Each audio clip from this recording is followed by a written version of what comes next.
పోలీసుల తీరు తీవ్ర వివాదాస్పదంగా మారింది. నేరాలకు పాల్పడుతున్నారంటూ నలుగురిని పోలీసులు అదుపులోకి తీసుకున్నారు. అయితే వారిని 14 రోజులుగా నగరంలోని 2 పోలీస్ స్టేషన్లలోనే ఉంచారు. ఈ క్రమంలోనే అనుమానితులను చిత్రహింసలు పెట్టి చేయని తప్పుల్ని ఒప్పించేలా ఇబ్బందులు పెడుతున్నారని బాధితుల బంధువులు ఆరోపిస్తున్నారు.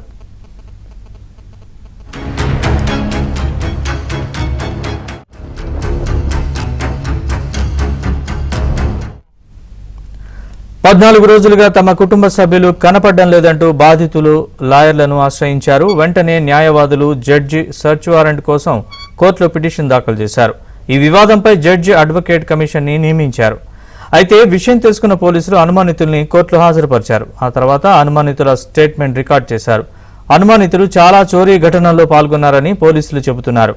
ఎట్టకేలకు నలుగురిని లాయర్ల ద్వారా కుటుంబ సభ్యుల ఇంటికి తీసుకెళ్లారు.